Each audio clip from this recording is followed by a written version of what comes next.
jagat mangestu karo wayah Bathara jagat Paman Harya sampun ngantos dadosaken kagiat ing penggalih marmanik pekenira Paman Harya manira piji wonten ngajengan manira saestu manira namung badhe mundhut pawarta kadiparan anggen pekenira rumeksa tata kararjaning praja Paman Harya kula nono inggih dirih kawula ngadhekaken sirik lamun ngaturna kidang ingkang lumajar inggih awit mundi idi pangastu dalem ingkang sinuwun sedaya para narapraja miwah wadya samyosya tuhunuhuni wajib boten wonten ingkang hanglirwakaken dawuh tansah sumungkem ing panjenenganing mata senajan para kawuling negari Ngastina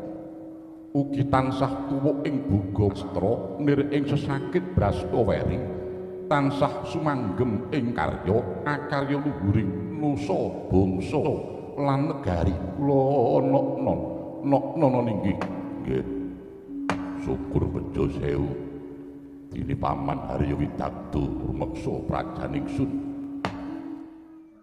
arya bombong ing penggalih saged junjung asma keprabuning sun pakaryan ingkang kados mekaten lestarekna Paman Harya kula nono inggih mangke tur wiyin jimat pepundhen kula wonten Ngajapata Prating Delahan Kanjeng Hyang ing Talkondo dereng dangu rawuh paduka keparenga ingkang wayah ngaturaken pasegan Panakrami tuwin pangabektinipun ingkang wayah pun Duryudana mugi kunjuk wonten sanepatanipun Kanjeng Hyang Mahatma Resi Warabisma ngelah ing Astunama Sidam sekaring dauna langgeng ora liwat katedha kalingga murda sih panakramane Putu Prabu ing mentah marang pun eyang ing Talkondo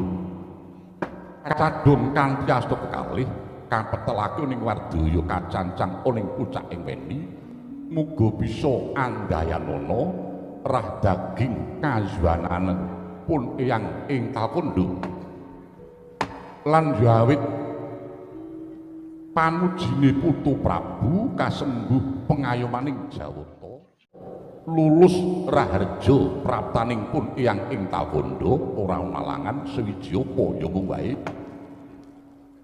astutinipun eyang saya dikatur ana ngersane Putu Prabu Duryudana nggih Guruwalan ing panampi kula sanget kapundi wonten Stokom dadosna jimat paripih paring pangestawanipun Hyang Mahatma Resi Warabisma ingkang rumentah mateng ingkang wayahipun Duryudana sageta mahambara kanugrahan dumateng ingkang wayah pun Duryudana sumrambah mateng para kawula dasih sak negari Ngastina ya samangke mugi sekecakno anggenipun pinarak lenggah Kanjeng Hyang ya Putu Prabu kaya wis ora dadi ngopo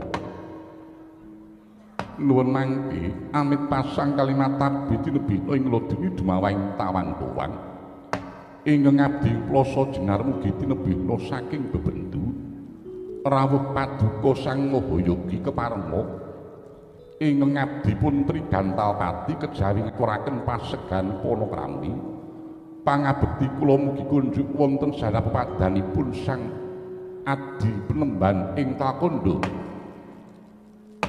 Harya Suman ngaturake pangabekti banget tak tampa ndadekake bumbung penggalihku lan yo antuk panujimu praptaku ana ngarsane Putu Prabu Duryudana mung wae puja brataku wae tumanduka marang jeneng sira Harya Suman kula ana non kapundi wonten Stokom dadosna jimat paripih Penemban gandha bleguduk manyar-manyar selikur dinaga managa kula prekantil buntuting selikur lole senajan iki ngabdi suka 5 rawuh paduka kepareng ngaturaken perembagi Ponokrami tuwin pangabekti kula konjuk sangadi penembahan. Ya Durna Kumbayana. Jeneng sira ngaturake pangabekti tak tampa ndadekke gumbiraning manah. Mung wae pangestawaku gagi tampanana Kumbayana lononan kapundi wonten setaka dadosna jimat paripi. Mugi kasih kecak anggenipun pinaringan lenggah penembahan. Ya kaya wis ora kurang prayoga. Nunangke Kanjeng Hyang najan ingkang mayang nganggo mugi tinebihna saking suker saged tinebihna saking bebendu rawuh paduka keparengan ingkang mayang pun karna basusila ngaturaken sumungkeming pangabekti kunjuk wonten sanepatanipun Kanjeng Eyang Mahatmur Siwara Bisma putuku wong bagus Karna Suryatmaja jeneng sira ngaturake pangabekti tak tampa kanthi bombonging penggalih bisa anggayanana rah daging kajuwananipun Eyang ing Takondo. Astutiku wae tumrapa marang jeneng sira Suryatmaja kawula inggih kapundi wonten setaka dadosna jimat paripe. Wangsul dhateng Kanjeng Hyang ing Takondo kondur pengendikane Putu Prabu piye Putu Prabu? Persasat negari Ngastina kadidini kajugrugan ukir sari keplapak samudra madu yawi saking rawuhipun Kanjeng Hyang ing Takondo. Krana saderengipun Kanjeng Hyang menika rawuh minangkan menapa ing dados panyuwunipun ing wayahipun Duryudana persasat negari Ngastina peteng dedet oleh mengan pindhat bangun kasaputing lebu wilomboten memukal anggen kula nyrantos dhateng rawuh paduka Kanjeng Hyang pindhanipun kadidini angentosi kumambanging watu item sileming baeta gabus nanging saksamunipun Kanjeng Hyang menika sampun rawuh minangkani menapa ing dados panyunipun ingkang wayahipun Duryudana. Biar padang raos sing manah kula pepindhanipun kadidini lumampah wanci pamlo kepapak obor. Awit saking pandugi kula iki namung Kanjeng Hyang ingkang kedugi saged pinangka dados kawidamar pepetenging manah kula ingkang menika diagung pangaksaminipun Kanjeng Hyang ing Takondo bilih. Rawuh paduka Kanjeng Hyang sanget kula pondhongi mangarsa Kanjeng Hyang jagat mangestu kurwai perkara jagat ir sawetara gawok lan mumbun rasaning manah pun Hyang ing Takondo labet gone Putu Prabu ngaturi praptanipun Hyang ing Takondo iki kebat nganti nggonipun Hyang nitih rata banter planning kudu secengkang tan ngambah ing Bantala mula tak gelak tindakipun Hyang ing cipta daya-daya nguningani apa to keparenging Putu Prabu rawuhake pun Hyang ing Takondo iki. Mongko adat ingkang wis sauger wanter Putu Prabu kuwi ngrawuhke pun Hyang ing Takondo adaan negara Ngastina ana sak majaning swasana ribet gedene linurung ladu batang pinurih dadining rempon nggih. Kang saka iku mbok menawa bisa kawedaring ngakathah tumuli kababarna nanging mbok menawa iki kaanggep wadi ayo to tak dherekake manjing oning bangsal Manguneng saperlu sak bejagong catur netra kelawan pun Hyang ing Takondo Kanjeng Hyang ing Takondo kepareng ngatur nanging mbok bilih lepat Jumadun tetuko ingkang kathah Kanjeng Hyang ya kaya ora dadi ngapa sirnakna kang rasa wigit ringa-ringa sartane dirgama sangga runggi Putu Prabu nggih ya waleh-waleh menapa nalikane ratri Sukrakasih ingkang wayah nampi wasitaning diwa ingkang kawursita wonten salebeting pasumenan bilih ing kalenggan mangki dewa badhe matelaken kanugrahan wahyu kamulyan jati ujaring wasita ingkang sampun kula tampi Wahyu menika badhe mandhap wonten ing Arga Kaelasa dene mapanipun wonten ing Mandira Cemeng pramila winastan ugi Wahyu Mandira Kresna. Ya pramila paduka Kanjeng yang kula rawuhaken menika saestu namung badhe kula sumuli sabda tama tuwin igu bertikel. Rene menika Jawata badhe nulungaken wahyuning kamulyan sinebat Wahyu Mandira Kresna prayogining lampah kados pundi yang menapa ingkang wayah Duryudana kedah gayuh wahyu menika menapa boten yang keparenga paduka Kanjeng yang paring pangandika sabda tama ya leng-leng rambyang ningkang driya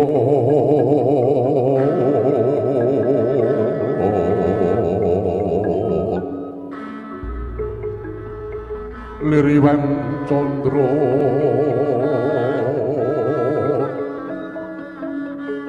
kata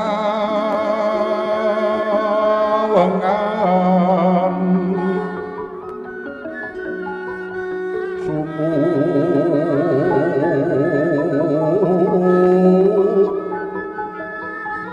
ing tias katu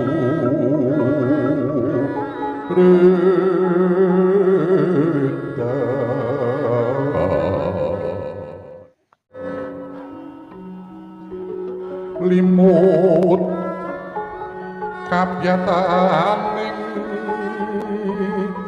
rujud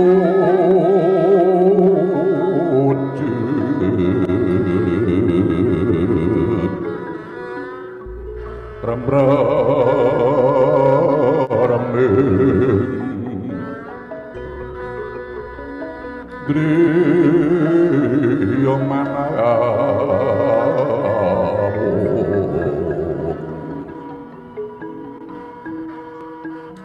kekuwung sang Hyang Wisesa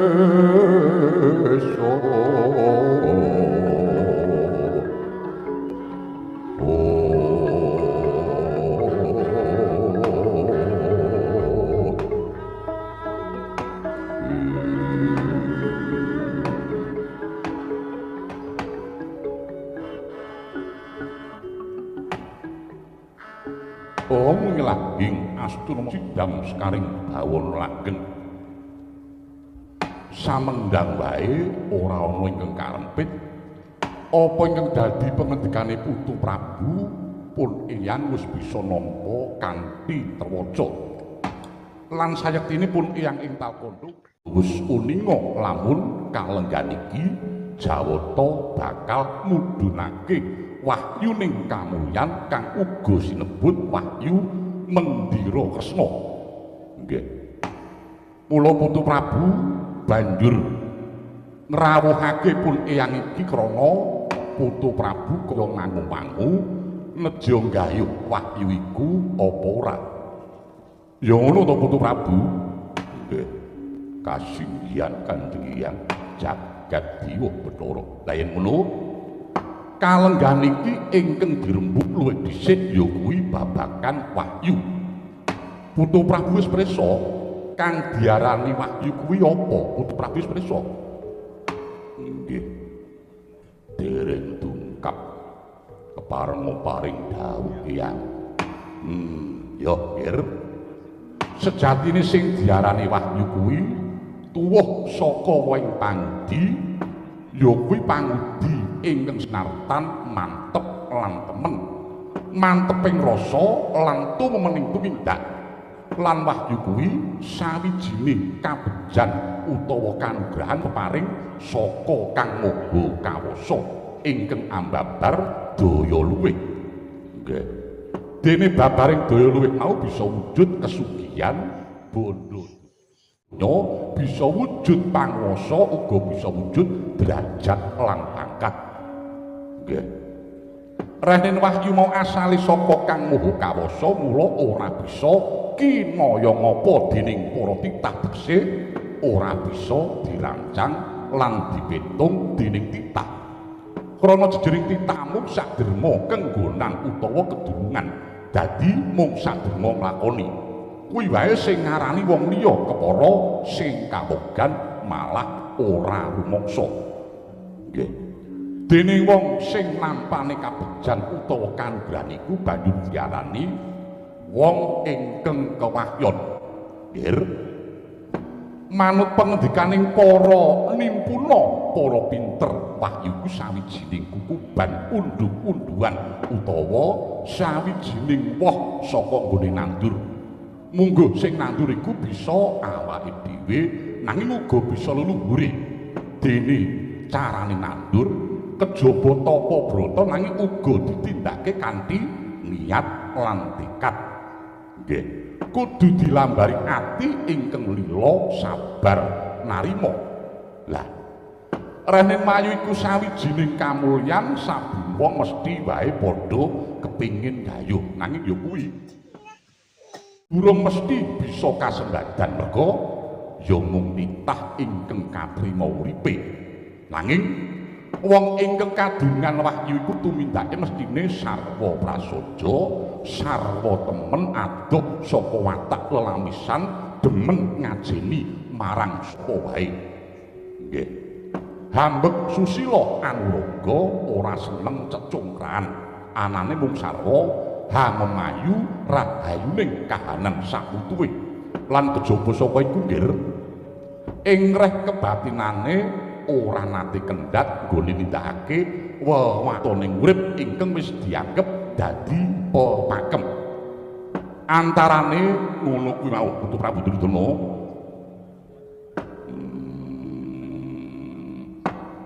jebul awrat sanget caranipun gayuh wahyu menika yang angel, pancen angel. Merga ora ben wong bisa gayuh. Nek kepinteran, keprigelan, keterampilan kuwi bisa disinau. Ning sing angel ki nggon kewahyon lan nggon ketrima. Merga wong ki nek kewahyon bebasan obah mamah menggok ngemplok apa-apa sarwa kebeneran ibarate meneh tenguk temuk wae nemu kethuk klintong-klintong nemu gong. Nggih, contone tuladane lagi dulan ning paran wae iso nampa corekan tanggapan kepara malah terus dimanjeri. Nggih. Sing cetha kabukti wae iki mau aku banjur ditemoni dening Kapanewon saka Lendah ngresake tanggal 1 September kang banjur dimanjeri. Lah kuwi jenenge wong bejo ki ngono kuwi. Nek ketrima ngono kuwi. Nggih.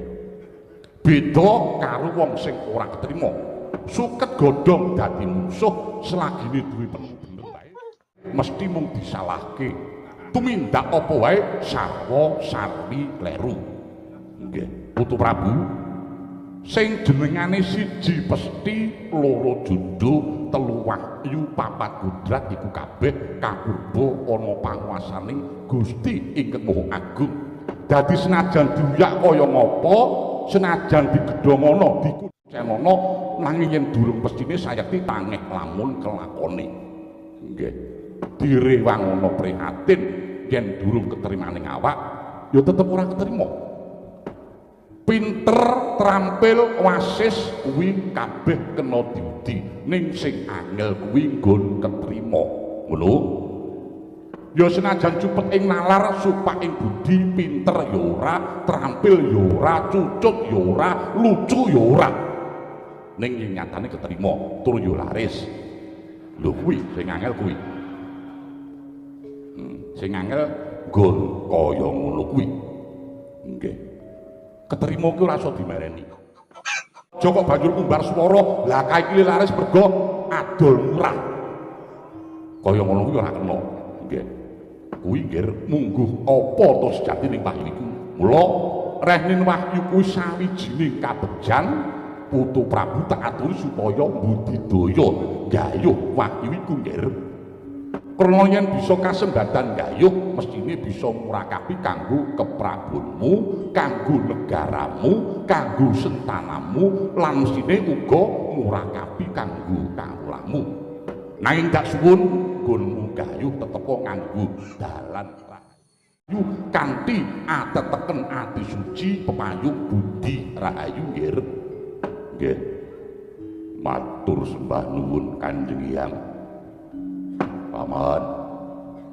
Paman Haryo inggih wonten pangduka ngadhawuh nggih anak Prabu kula nyuwun pamrayogi akan badhe tumurning wahyu kamulyan inggih wahyu Mandira Kresna menika kula kedah gayuh menapa boten Paman Haryo inggih menawi saking pamrayogi kula ngaten nggih paduka jumeneng nata wonten negari Ngastina menika sampun mataun-taun mongko nyatanipun kawibawan kamulyan kanalindran sedaya sampun saged rinegem dening paduka anak Prabu Duryudana persasat jagat menika keberbeken kondhangipun Anggir Prabu Duryudana kondhang memandang bilih paduka menika nalendra ingkang sugih bondo sugih bandu nggih sugih bondo teksipun keceh brana picis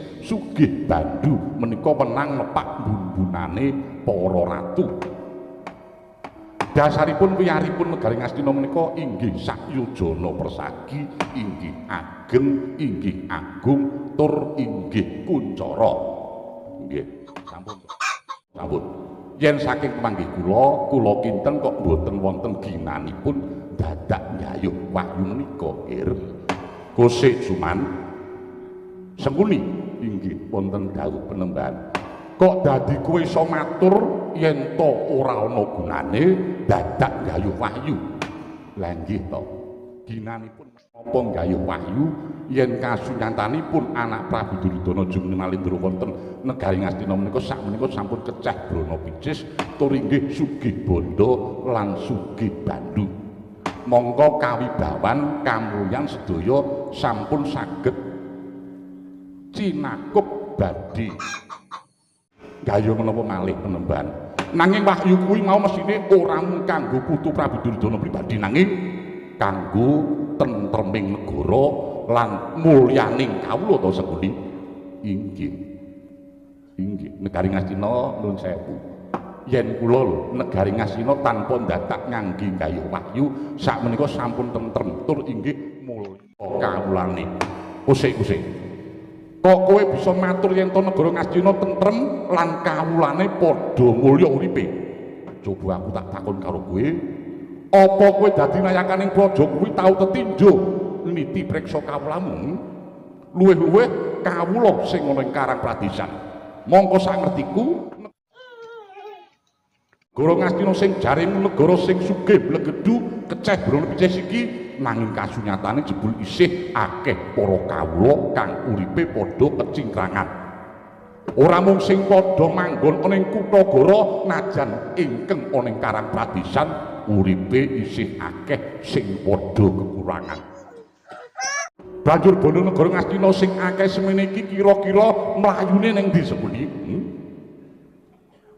mlayune ning ndi ora iso wangsulan to kowe Suman apa dikira Bisma iku ora ngerti karo pakartimu Suman kowe saben-saben ana ngarsaning putu Prabu Duryudana kanthi aturmu sing manis manuhara kowe katemben wae tetinju marang kahananing para kawula lan wangunan kang ana negara Ngastina kang banjur kowe caos iguh pertikel supaya putu Prabu Duryudana paring prabiya kanggo bangun salah sawijining wewengkon ning seprana-seprene wewengkon sing jarane arep mbok dandani utawa dibangun kok isih panggah ajeg wae mongko nggonmu ngejokke prabiya ya akeh upamane bakale sing nggo bangun ki mung entek 100 juta ning kowe ling ngejokke 1 miliar dur duit mau mlayune ning ndi sepuni mlayune ning ndi wangsulan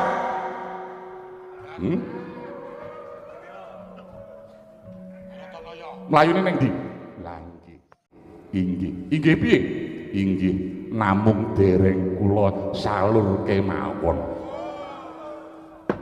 ngono nggih durung diwenehke marang para kawulamu inggih ning upama ngono kok dadi omahmu ploso jenengan saiki magrong-magrong Mongko upama dijumbuhake karo bayar sasi kuwi kanggo mbangun omah sing magrong-magrong kae ora cukup. Piye? Iso wangsulan ora?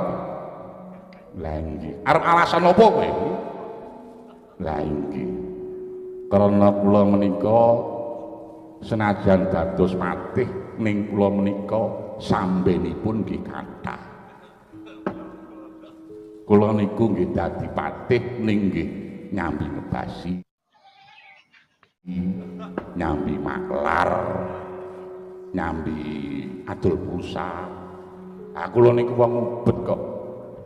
Senguni rasa kakean pawadan senguni. Bismo ki ngerti. Kowe iki sauger dititipi dhuwit saka negara, saka dhuwur grojok-grojok tekan ngisor kepara mung setetes.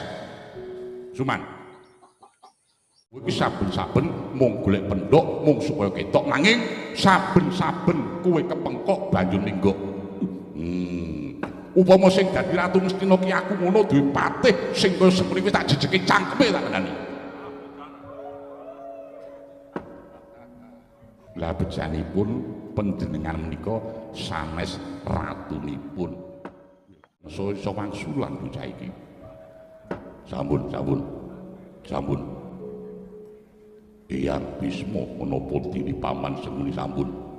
Parpatan ageng menika boten namung kangge Diya Rembag. Samenika Bapa Durna. Kados pundi Bapa Durna? Menggah kula kedah gayuh wahyu menika menawa mboten Bapa Durna.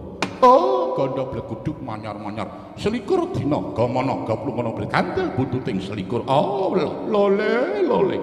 Ger, yen tumrap ingkang bapa ing saka lima wahyu menika sejatosipun boten wonten. Wahyu menika boten wonten. Wahyu menika tumrap menika namung pengaran-aran, namung mandheg dadi jeneng. Kula ngantos sepriki menika nggih dereng nate sumerep wahyu menika kados menapa? Dereng nate ngertos. Upaminipun yen ngepasi nuju wonten pilihan lurah nika terus do enten jaban omah terus do ajeng ningali jenengane cleret utawa cahya sing bakal tumiba dilalah wonten cleret sing jare tiba ten griyane salah sawijining jago terus do ngomong yen jago niku kewahyon terus bakale coblosane menang terus dadi lurah. Niku ngaya wara lamun lintang utawa daru sing pindah nggon kok terus diothak-athik gathuk. Durna mboten percaya. Terus kula nderek garis ngandhapi dhateng aturipun Adi Harya Sepuni yen mboten perlu dadak gayuh wahyu Mendira Kresna niku. Wahyu kok jenenge Mendira Kresna? Mendira kiwe Kresna kireng. Lah ning kireng kok disenengi. Nah ireng-irenge nate ngono damsa. Nggih. Mboten sah digayuh. Nyatanipun boten sampawi wahyu paduka anak Prabu Jumeneng Nalendra menika sampun ketingal wibawanipun ngenguwung tejanipun. Gusik Durna Gusik. Jeneng sira iku sawijining pendhita nanging lha kok kaya dudu penemuning Brahmana. Ora jumbuh kelawan adeg-adegmu pinangka dadi pendhita Durna. Nggih, sami-sami pendhita nanging adeg-adeg yen tumrap kula menika benten lan benten mangke menika tumrap kula menika naminipun limrah. Wajar saja kadang. Durna, kowe ning negara Ngastina iki dapukanmu dadi pujangga lan gelare pendhita. Lha nggih, mongko pendhita kuwi lingganing tembung ngepen barang sing nyata nanging uga disebut pendhita kuwi dipundi lan ditata. Dipundi ngelmu batine ditata solah bawane dadi tumindaking pendhita kuwi mung kudu tansah nengenake ing pamuja nyuwun marang Jawata jagat pinarimana tentrem kawula pinarimana bagya mulya.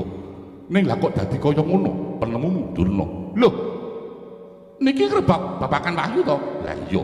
Kula bab anane wahyu niku mboten percaya. Wahyu niku mboten wonten. Mongko tumrap Begawan Bisma Yono nanging tan kena kinaya ngapa merga wujuding kabejan lan kanugrahan. Nanging nyatanipun najan ujaripun sampun saged kasembatan utawi kadunungan wahyu. ning ngatanipun gesangipun nggih pangkah ajeng mawon mboten mulya tuladhane contonipun para Pandhawa nika sing jarene dosa kayu wahyu nganti pirang-pirang wahyu wonten sing jenengane Wahyu Cakranirat, Wahyu Widayat, Wahyu Kabulaya Jati, Wahyu Pancatunggal, Wahyu Pancasari, Wahyu Trimanggala, lajeng wonten Wahyu Giyana, lajeng wonten Wahyu Krisnawati, wonten Wahyu Prastawa. Ning pundi? Mana buktinya? Mboten wonten. Pundi nyatanipun? Pandhawa sing jarene oleh wahyu ning uripe nyatane ya tetep do rekoso, do gedeng-gedengap, do tetep larat, do tetep gedungsang-dungsang. Kuwi mergo mung durung wae. Durung wae tibaning wahyaning wangsa kala. Nanging yen wis ketekan titi wancine mesti bakal padha munduh menyang tandurane, malah kepara uga ndayani kanggo para kawulane. Lho saniki sing cetha mawon. Prabu Duryudana tanpa dadak ngangge gaya wahyu nanging sakmenika gesangipun nggih sampun saged mulya niku nek kula. Ya wis sakarep wis aku wis nganti kentekan akal. Dikandhani apik-apik nanging isane mung padha wangkal, wangkot, ngeyel, merengkel. Sampun. Menika Koko Prabu ngawunggu. Kakang Narpati Basukarno kados pundi mangipun Kakang Narpati mangke rumiyin Yayi mangke rumiyin monggo dipun lajengaken anggenipun ngendikan kalian para sepuh rumiyin mangke kula matur kentun kemawon mindak kula malah klentah-klentur mbagjer kula menika maosi gesang kula menika ngeyep wonten sak ngandhap genderanipun negari Ngastina monggo Yayi kula mangke dawah wingking kemawon Yayi nggih sampun ning ngaten. Nuwun sewu yang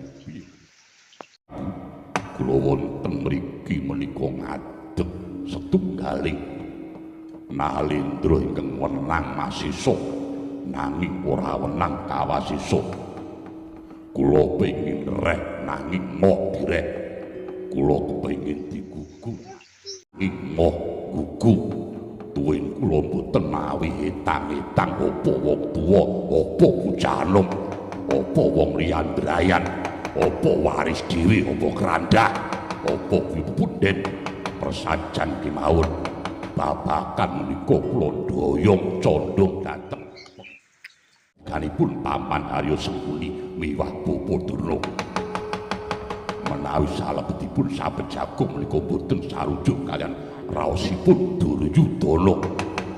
Nuwun sewu najan derajat menapa kemawon tetep dados mengsaipun Duryudana. Welah.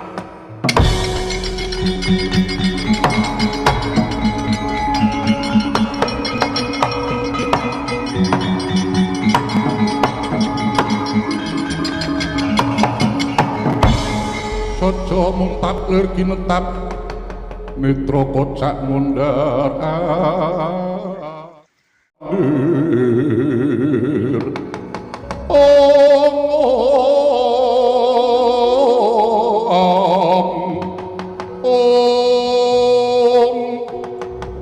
idepnya mangala cakra mumpus madoning ladi kerot-kerot kanang bojo minggis-minggis kajulan deping tri sulo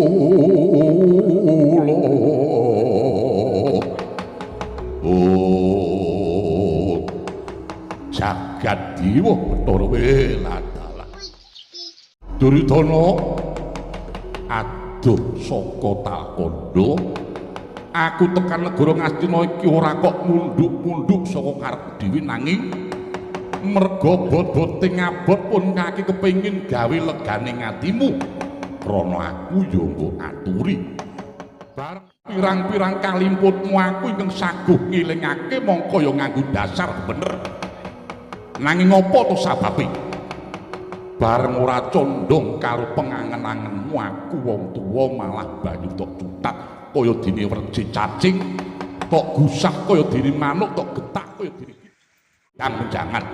Walah dalah jebul negara Ngastina saiki wis ora ana pernatan ingkang becik.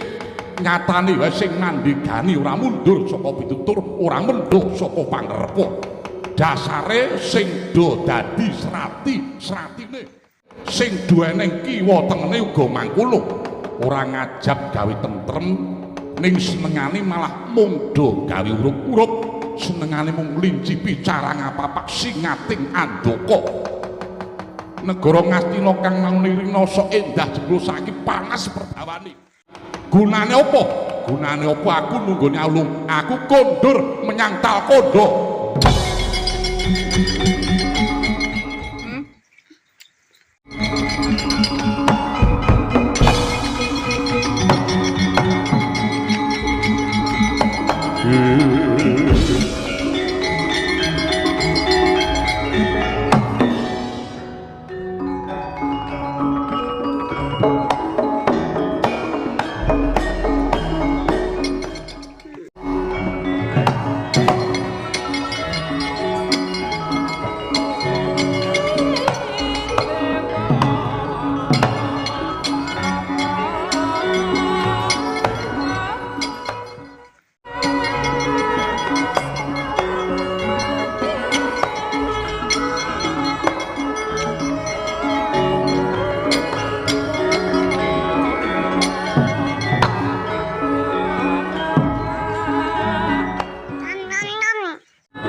Maha Prabu Duryudana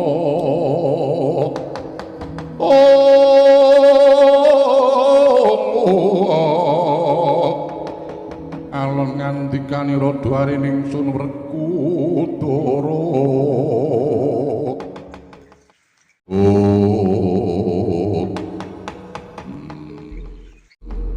rumangsa ketun keduwun ngaturi rawuh Hyang Mahatmur Siwara Bisma wis ora ana gunane. Ngaturi rawuh Hyang Bisma rawuh malaku jak sulang ngandhar-andharangan dukul kagan gulem sing tanpa guna paman.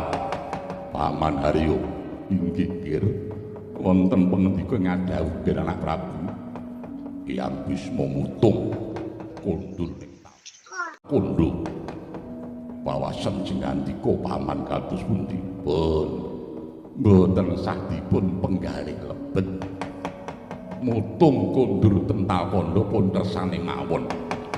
Pendhita kados keng Eyang Resi Bisma menika yen dirawuhake mestine ning dipun namung mejang ning boten saged damel pepadang swasana miwah lejaring penggalih pun to. Ngastina boten mawi Bisma boten napa-napa. Waton tasih wonten Sengkuni kaliyan Durna temtu tasih mlampah. Nggih to Kakang Durna. Nggih cocok dituti. Pancen ora nggo Bisma rampok waton Sena Sengkuni karo Durna dasaripun. Oh, kula kalih sampeyan niku pasangan sing ideal iki. Nggih. Kados penggilong siji, penggilong loro. Nggih. Kados Mbah Wanda kalian Ki Igul dadi sing siji timun negarane sing siji ayo bangun kuncarane ayo bangun negarane sampeyan ning ora mesti ora cocok nggih. Ampun menggalih kuatos Kirana Prabu nggih.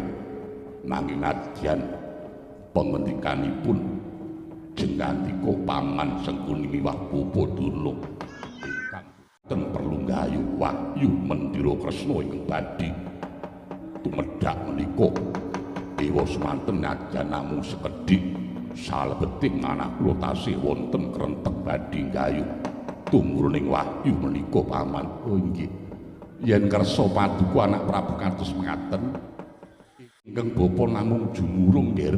Oh inggih inggih menika inggih prayogi sanget dipun cobi dipun gayuh ngiras pantes kangge nglegani Keng Eyang ing takandha supados ing mangke Keng Eyang lajeng raosan sakondurga ing takandha oh jebul putu Prabu Duryudana kasunyatanipun uga gayuh payu lho niku jenenge damel lega ngaten merga sing jenenge gawe lega niku angel nggih dipun gayuh oleh wahyu ya syukur ora oleh wahyu ora dadi ngopo ketang angin kula gayuh namung lumantar wakil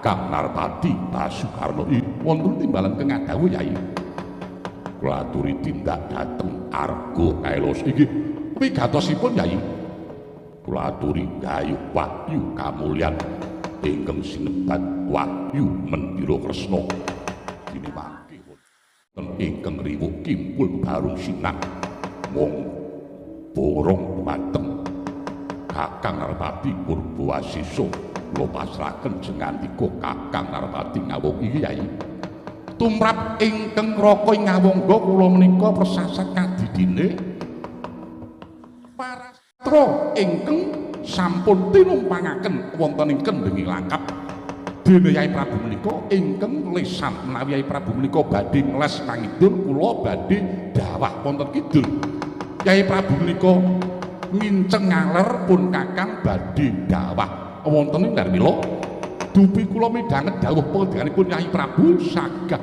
dereng kantenan selak mbok saged inggih dhateng sendika Yai ingkang mekaten kantuna pinarak jeng Mangjasuka namung pangastunipun Yai Prabu kemawon ingkang kula suwun keparenga kula madal pasilan badhe badhe jujuk wonten Arga Kailasa Yai Prabu nggih yen mekaten jeng sembah kula umiring jengkar paduka Kakang Narpati Basukarno mugi-mugi lebda ing karya Kakang Mandarya inggih wonten dawuh Kirana Prabu sakbidalipun Kakang Narpati Basukarno kok kados melang-melang raos manah kula pindhanipun kadidine nilar lare alik wonten ing sak pinggiring jurang krana kula waspadakaken tindahipun Kakang Narpati menika kliyang kabur kanginan kados dene layangan ingkang pedhot tali gojinipun Paman Harya inggih lajeng keparengipun nggih ingkang bapa cumadung dawuh Paman pun ngantos dipun tinggaken pindhahipun Kakang Narpati Basukarno mangdhawuhke dhateng para Kurawa supados memanuki utawi ngawat-awati tindahipun Kakang Narpati Basukarno anggenipun gayuh wahyu Mendira Kresna lan para kawan supados sami sikep gegamaning ayuda sawanci-wanci wonten payu-payu katebing samirana sampun boten badhe ngujiwani Paman Harya inggih kir mboten langkung ngestaken dawuh timbalanipun nggih anak Prabu ingkang mekaten ingkang bapa kepatihan keparenga madal pasilan nyuwun pamit nggih anak Prabu nggih Paman sampun kantos pegat ing kaprayenan oh najan ingkang bapa ing Sukalima ugi nyuwun pamit nggih mesinipun ingkang bapa ing Sukalima ugi boten badhe nikakaken dhateng ingkang raka ing ngawangga kepara ingkang bapa ing Sukalima ugi badhe nderek ngreka daya supados wahyu napa niku Pak Dik wahyu Mendira Kresna oh padune ben diundang meneh dipele nyambut gawe ning Mendira terus gawe judul wahyu Mendira Kresna nggih kalih golek pasaran nggih kula mboten badhe nekaken dhateng anak Prabu Ngawangga ingkang mekaten ingkang bapa nyuwun pamit madhal pasiran sesarengan kalian Adi Haryapati Sekuli nggih ndherekaken kasugengan tindahipun Bapa Pendhita Durna sembah kula umiring jengkar paduka Bapa Penembahan Dimas Tirtanata kowe wis ora ana dawuh meneh pun Kakang Medjoko durang ngedhatung dawuh marang Purnayaka kang padha mara sibuk mara kaki tindakno Dimas Jayajata nun inggih boten langkung ngeslaken dawuh timbanipun jeneng Koko Prabu ingkang mekaten ingkang rayi nyuwun pamit nyuwun tambahing pangestu Koko Prabu surti kang ati-ati aja ninggal duga lan prayoga Dimas Tirtanata. Sedhiar katalika wau purna dawing Sanata angrenggani sabda Pandhita Ratu. Sabda pangucap Pandhita temen Ratu gedhe panguwasane. Ngendika sepisan dadi datan kena wolawali candrane pindho kowe Kresna kumaming blancang sikta. Sayekti datan kena bebek mangkala dewi wis paripurna sang nutarsa kundur hangedaton jeluk tedak saking dampar dento ing sagung Poremban Cedi manggung ketanggung Joko paloro-loro yen Cinandra tindaknya tansah harutungan anggir wisanggeni anggir Antasena anggir Galukaca saha anggir Antasena. Ya ana dawuh pangandikamu apa wae? Ih wonten dawuh Wamayang Wara. Ih wonten dawuh Wamayang Wara. Ya ana dawuh apa? Pak Dianoman nggih mestinipun dadosaken kejut ing manah.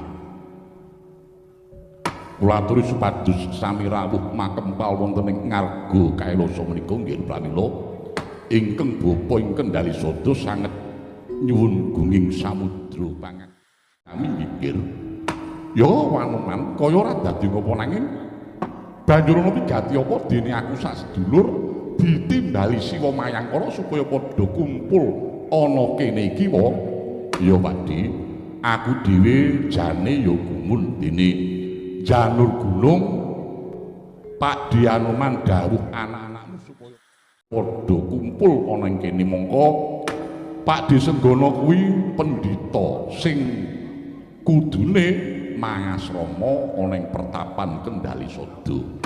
Ning kok iki malah do dikumpulke ana ngarga Kailasa iki jane kersane Wanoman iki piye lah ngono. Wanoman monggo lajeng kula aturi paring dawuh. Duh Iwan Romo diwaku ngaten nggih sawetawis punwa bandhi ndungeng watawis Trimadya Candra etang kalenggan mangke nedengipun ingkang wong menika semedi nalika semanten kula menika nampi ting Jawata dene warsita ingkang kula tampi bilih mapan wonten ing ngarga Kailasa menika wonten wujudipun Mandira Kresna nanging Mandira ingkang ulesipun cemeng menika wonten wujudipun jemparing ingkang tumancep wonten ing deleking wit menika lan inggih ing saklebeting Mandira Kresna menika papan cumandhapipun punang wahyuning kamulyan ugi sinebat wahyu wiji wasisa.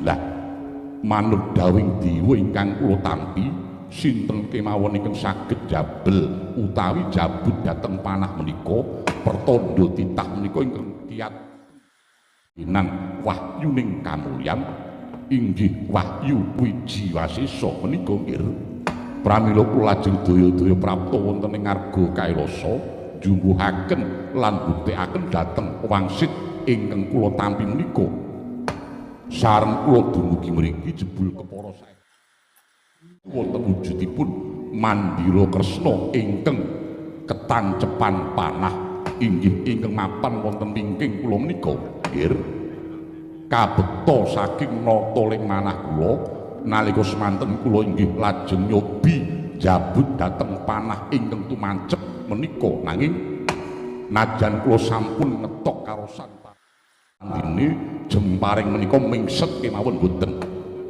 lalak elok to menika nggih mila kula lajeng netepaken mapan wonten ing mriki menika jumbuh kalian wangsit ingkang kula tampi mbok menawi keparenging Bathara kula ingkang kedah meksa dhateng Mandira menika nggih ya aku wis bisa ndungkap marang apa kang dadi dawuh pangendikamu nanging Wanoman banjur nimbali marang anak-anakmu iki banjur sambung rapete karo uwit ireng iki apa wong? Ngaten nggih. Pun bapa ing Kendhali Sada pun nyobi dhateng panah menika nanging kula mboten saged pertanda kula mboten kiyat kadunungan wahyuning kamulyan menika. Pramila pun bapa lajeng ngrawakaken lancur-lancur pandhu menika saking pandugi kula. Inggih namung para satriya ingkang ateteken ati suci apepayung budi rahayu ingkang saged jabut panah menika lan saged kadunungan wahyuning kamulyan menika.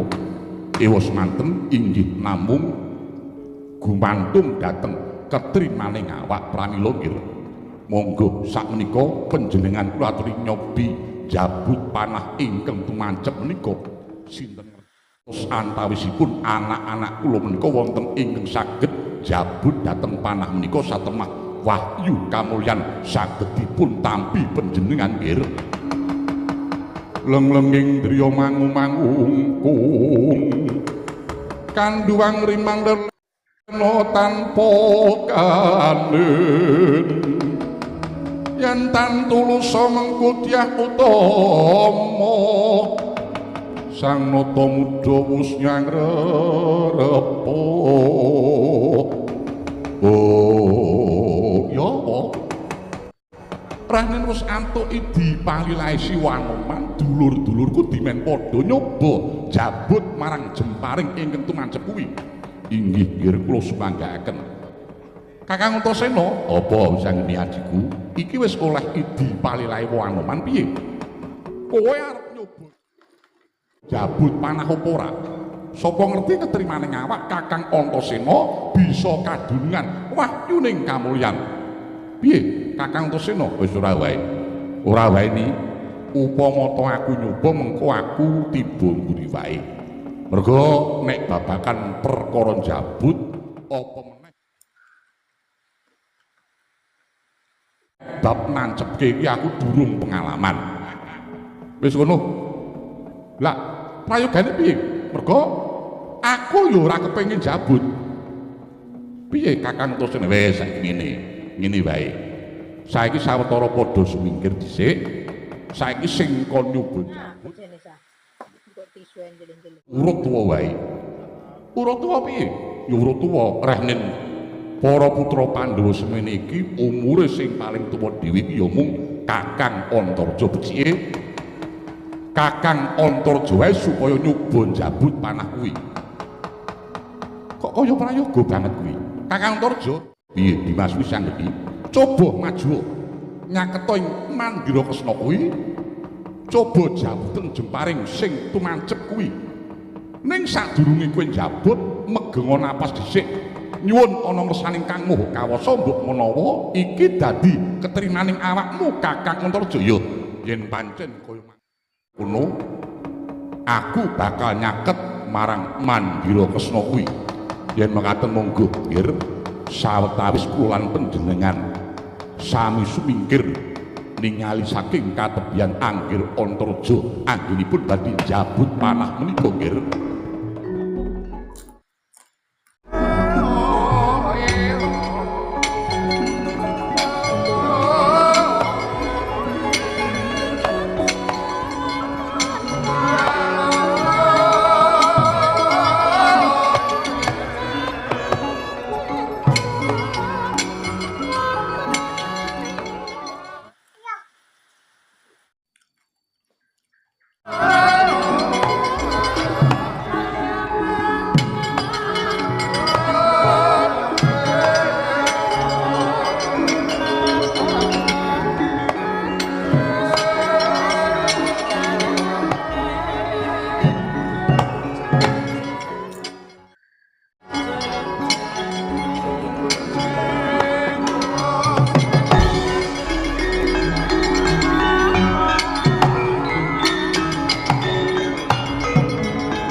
Raden Antarja gya sedakep musti kaweningan megeng napas ngupus minta sing Gusti dupi usanapta sigra nyandak punang jemparing ingkang tumacep wonten ing Mandira Kresna nanging kaya ana Prabawa nempuh Dyan Antarja najan sampun ngetok karusan parandini panah mingset kemawon boten temah Raden Antarja kaya kena Prabawa jawah kalenggak cingak kang sami mulan.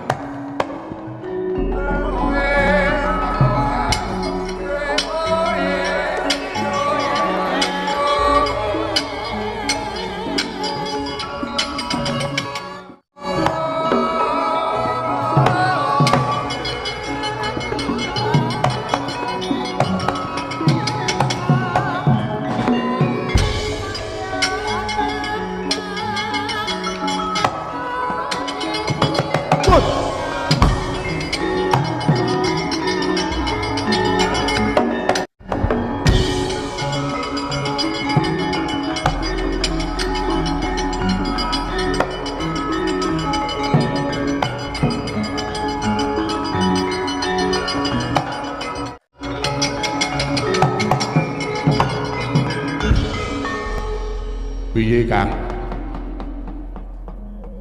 Waduh, Dimas Antasena. Mesine Dimas Antasena wis ngerti dhewe. Najan pun Kakang ngetok karusan, ngetok kasudibyan. Aku bakal nyandak jemparing ingkang tumancep ana ing Mandira Kresna kuwi. Mingset wae ora malah kepara. Kaya ana Prabawa malah pun Kakang banjur kaya kelak jungkel iya Dimas tapi pertanda Kakang Antarja ora ketrima uripmu pertanda Kakang Antarja ora bisa kadunungan wahyuning kamulyan.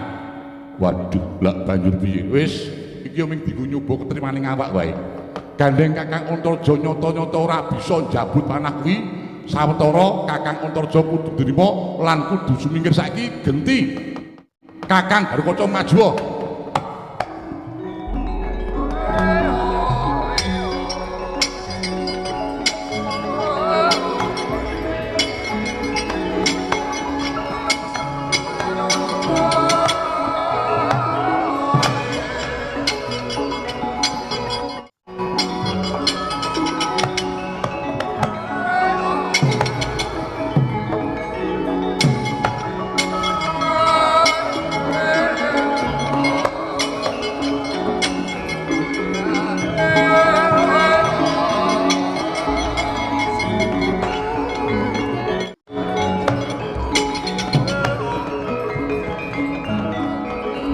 Wirikata sang Gatotkaca kinon mapakarka suta parta manahar muji sakti nira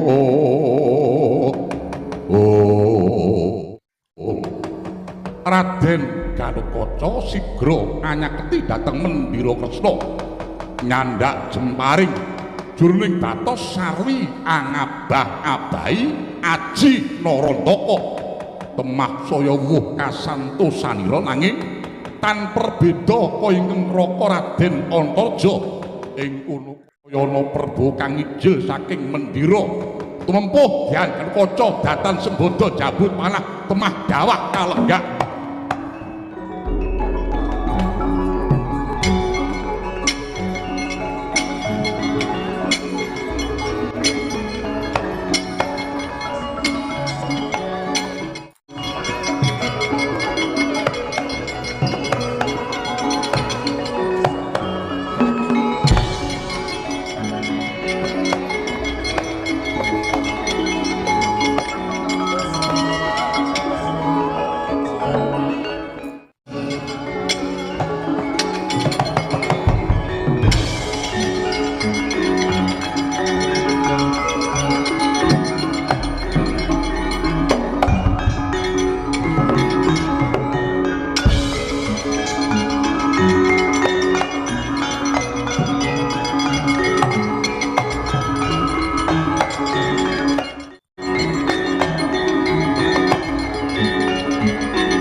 najan pun kakang wis ngetok karosan lan kasantosan nanging tetep wae ora bisa njabut panah kuwi wis mangsa borong Yayi kuwi pertanda kakang Gatot durung keterima lah saiki banjur prayogane kepiye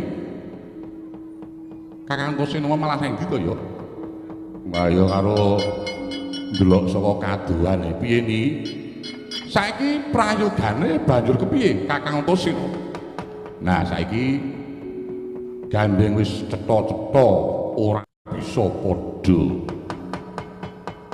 njabut marang panah kuwi lan mau ngarep aku ya wis omong to aku ora wae pokoke sapa sing do kepengin nyoba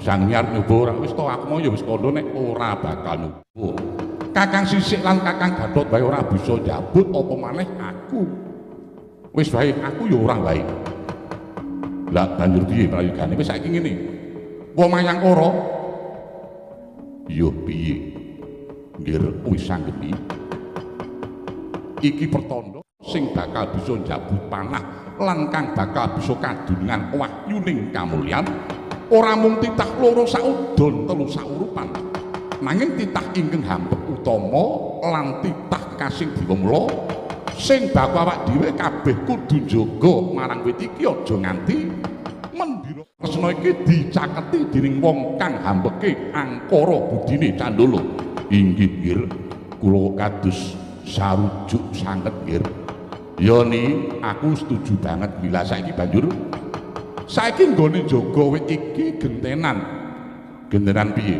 Siwa Mayangkara kakang Gatot kakang Sisik lan kakang Antasena malah saiki tak aturi supaya padha jaga ana ing lengkeng arga Kailasa merga anane Mandira Kresna iki mestine babar utawa kabar banjur ngebaki jagat kena dipesthekke mestine banjur akeh kang bakal padha mbuktekke gedene bakal gayuh wahyu kang cumandha ing kene mula aja nganti Mandira Kresna iki dicaketi dening wong kang ingkang hambeke angkara murka budine Candala oh inggih kados prayogi sanget nggih ngaten monggo anggir kalukaca anggir Antarja lan anggir Antasena sesarengan kalian kula mandhap wonten lengkeng gunung menika nggih yen ngaten monggo kula dherekaken ya tak dherekke pokoke wis sanggeni nang kene mengko jaga gentenan yo ni yo Kakang